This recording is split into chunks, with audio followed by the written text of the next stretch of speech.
A delegação do Internacional encerrou neste sábado a sua preparação em Porto Alegre, porque agora viaja para Itu, no interior de São Paulo, onde finaliza a sessão de treinamentos pensando no jogo do dia 28 de maio, contra a equipe do Belgrano pela Copa Sul-Americana. Na última sessão de atividades, algumas evoluções importantes. Gabriel Carvalho, jovem, que segue no elenco principal, marcou um golaço. E o goleiro Ivan, que se machucou na estreia do Campeonato Gaúcho, na sua estreia também com a camisa colorada, começa a participar de alguns processos mais avançados de sua recuperação da grave lesão que teve.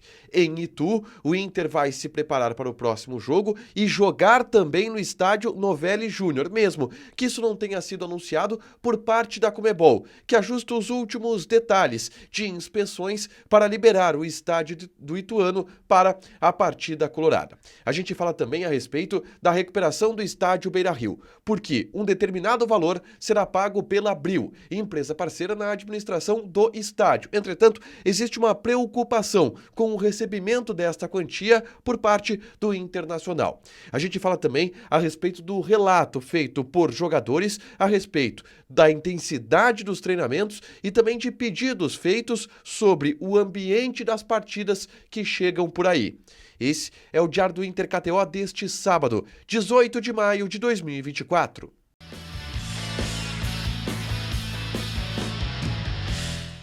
Tudo bem, gente? Obrigado pela participação aqui. Não esquece de deixar teu like, te inscrever, de ativar as notificações. Bora falar do Internacional aqui na Dupla. Nesse vídeo, um resumo do que de mais importante aconteceu no Noticiário Colorado ao longo deste sábado. Vamos começar falando sobre o treinamento que aconteceu na parte da manhã no Centro Esportivo da PUC, o último treinamento colorado em solo gaúcho, antes da ida para Itu, no interior de São Paulo, onde o Inter vai treinar por aproximadamente 10, 15 dias, se bem que vai ser uma semana de treinos mais focados em Itu mesmo, antes do jogo contra o Belgrano no dia 28 de maio. Depois o Inter viaja bastante e a ideia é voltar para a Alvorada para a sequência depois de Copa Sul-Americana, Copa do Brasil e também de Campeonato Brasileiro. Mas o último treino aconteceu nesta manhã com os portões fechados no Centro Esportivo da PUC. Mas a gente teve, através também de imagens divulgadas pelo Internacional, algumas situações interessantes da gente colocar aqui, como por exemplo, um belo gol marcado por Gabriel Carvalho, jovem de apenas 16 anos de idade,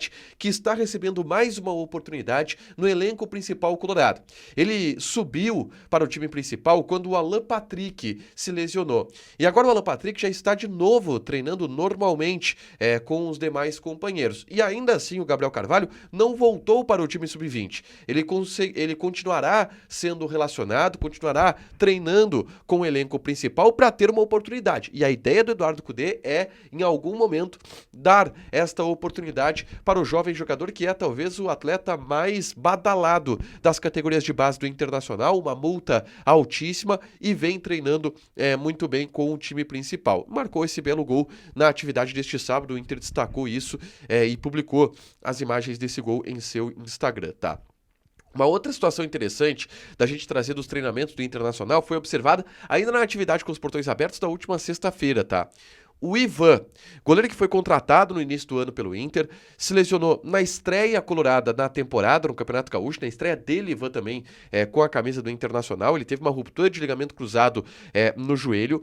O Ivan esteve no gramado, obviamente que não treinando ainda, tá? E o Ivan vai demorar um tempo ainda para se recuperar. A expectativa é que ele não jogue nesse ano de 2024, só jogue na próxima temporada. Mas ele foi lá, caminhou de tênis, de fardamento de treino, e o que a gente ouviu de pessoas da comissão técnica do Internacional é que o Ivan ainda está em um processo de fisioterapia, mas vem se portando bem, vem avançando bem nesse processo de fisioterapia, vem tratando todo dia a lesão que ele tem, que foi uma lesão muito grave, que vai o tirar por cerca de um ano dos gramados. A expectativa era de 9 meses fora dos gramados, então ele só joga em 2025, mas ele vem se recuperando bem da lesão, vem tratando e vem avançando nesse processo de recuperação ainda na fisioterapia, tá?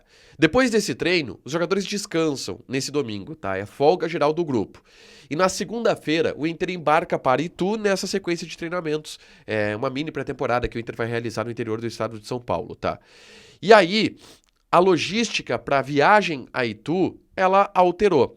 Porque a ideia inicial do Inter era a partir de Jaguaruna, que é uma cidade, um aeroporto próximo a Criciúma, e dali ir para Itu, ir de ônibus até o aeroporto de Jaguaruna, e do aeroporto de Jaguaruna ir para Itu de avião. Mas essa logística ela mudou e teve uma facilitação por parte do Internacional, que vai poder utilizar a base aérea de Canoas, tá? Que é aqui do lado, é muito mais perto. O Inter vai de ônibus até Canoas, determinado lugar vão se encontrar, vão de ônibus até Canoas, e aí o avião fretado do Inter decola de Canoas em direção a Itu.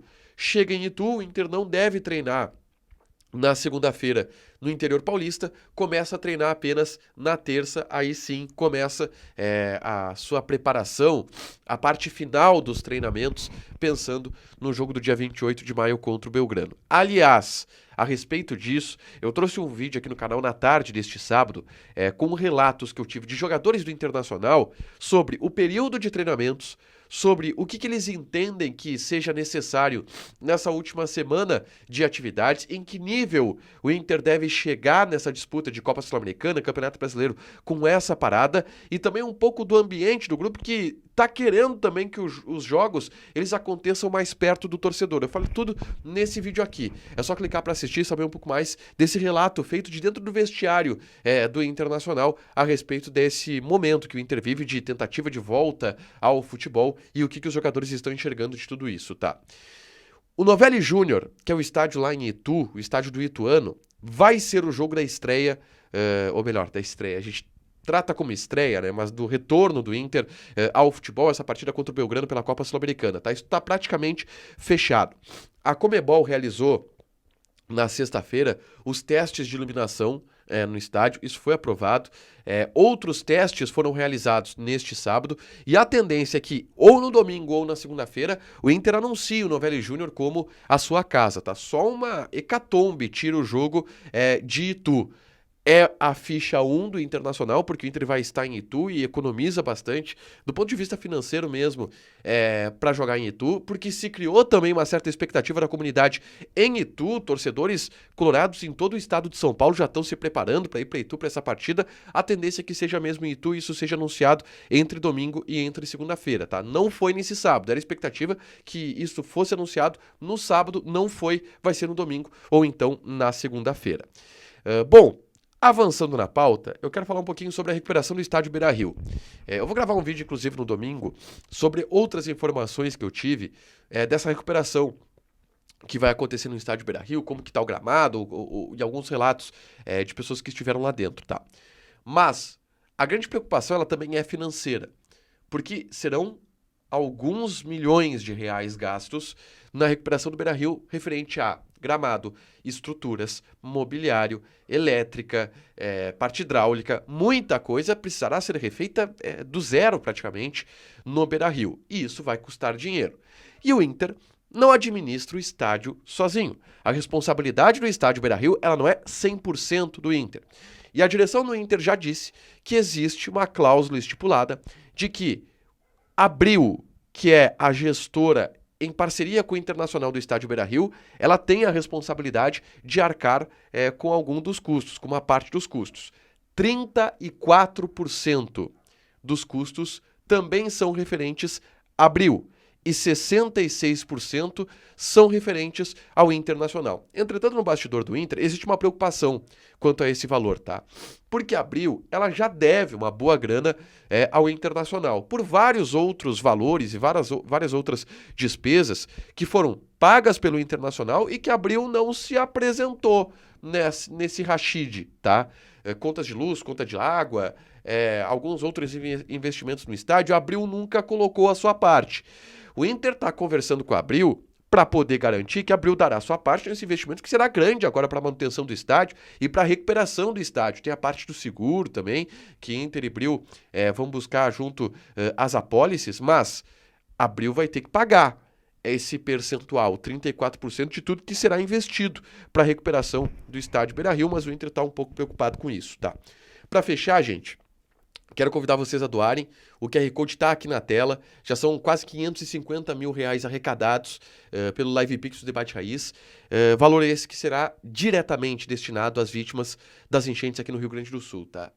Vai com a câmera do teu celular aqui nesse QR Code que você participa. Esse QR Code vai te levar para um site, um link, onde você coloca o nome, a mensagem e também o valor que você quer doar, beleza? Falando de KTO, a rainha deste espaço, o Diário do Inter KTO, não tem campeonato brasileiro para você apostar nesse domingo, mas tem jogos ao redor do mundo. Outros campeonatos, Europa afora, mundo afora, você pode apostar na KTO.com. E usando o cupom ADUPLA, tu tem 20% de bônus em cima do teu primeiro depósito, beleza? Deixa teu like, te inscreve, ativa as notificações que vai ter mais conteúdo aqui no canal. Beijo!